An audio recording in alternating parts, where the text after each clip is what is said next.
Good morning, dear students. I hope you all are fit and healthy. So, dear students, now the next topic is vegetative propagation. Now, what do you mean by this term? So, in vegetative propagation, the new plants they are produced from vegetative parts of plant such as root, stem, leaves and buds. I repeat, in vegetative propagation, the new plant it is produced from vegetative parts of plant such as root, stem, leaves, buds. And these plants which are obtained by this method they are exact copies of parent plant. They are exactly similar to their parents and therefore they are known as clone. Some of the plants which are produced by vegetative propagation are banana, garlic, mint, grapes. So these plants are produced by vegetative propagation method. There are two ways by which a new plant can be produced by vegetative propagation method, that is by natural way or by artificial method. So let us study first of all the natural method of vegetative propagation. Here first one is modified roots. In modified root the best example is of sweet potato. This modified root, that is sweet potato, it is basically an adventitious root. Now what do you mean by adventitious root? The root which is developed from parts other than radicle, that is known as adventitious root. Sweet potato, it is an example of tuberous root. Here you can see on this sweet potato there was bud which has given rise to tuberous root from which the new plant will arise. Now what do you mean by bud? It is basically an underdeveloped or you can say very young shoot. So sweet potato which is tuberous root, it is swollen because it has stored the food in it and this root it will remains underground. The new plant will develop from these tuberous roots.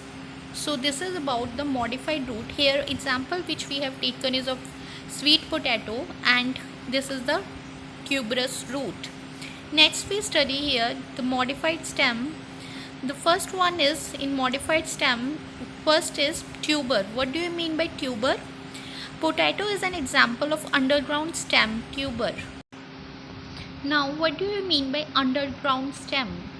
So you know stem it is the aerial part of plant, but underground stem it remains under the soil.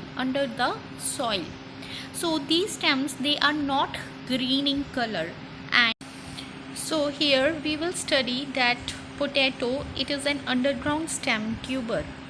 So this potato it is swollen, and why it is swollen? It is swollen since it has stored the food inside it.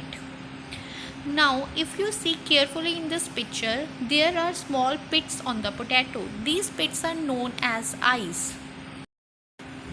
These eyes they are the nodes from where the bud arises, and these axillary bud they will ultimately develop into the new plant. So axillary bud is giving rise to new plant. So the next we study here is bulb. So bulb it is an underground condensed stem with fleshy leaves. So the best example to understand bulb is onion. You know at the base there is a disc shaped underground stem, and on the onion there are fleshy scaly leaves. The leaves are fleshy since they have stored the food, and the disc like stem it is also bearing axillary bud, and same as in potato the axillary bud giving rise to the new plant. From here also the axillary bud the new plant will arise. Then the next we study here is rhizome. Rhizome it is horizontal and thick underground stem. Now this rhizome the example is in ginger.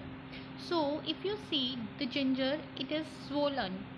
It is swollen due to storage of food, and it also bears bud which is giving rise to new aerial shoots from where the new plant will develop. So the next one is corm. So comb, it is example is gladiolus. It is also swollen and flattened rounded bulb, and it has stored the food.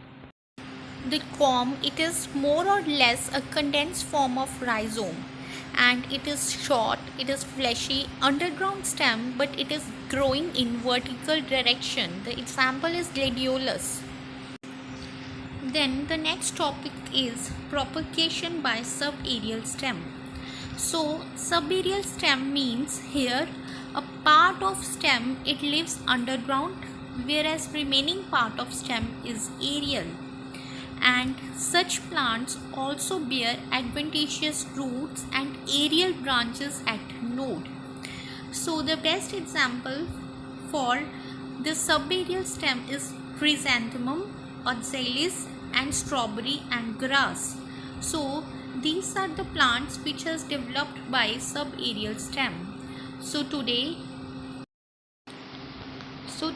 we have studied the definition of vegetative propagation. Then we have studied the various methods of vegetative propagation by which the new plant may develop by natural means. First we have studied was about modified root, that is about tuberous root of sweet potato. Next we have studied by modified stem, and under modified stem we have studied about underground stem, and the first example under underground stem it was tuber. And the next we have studied about bulb.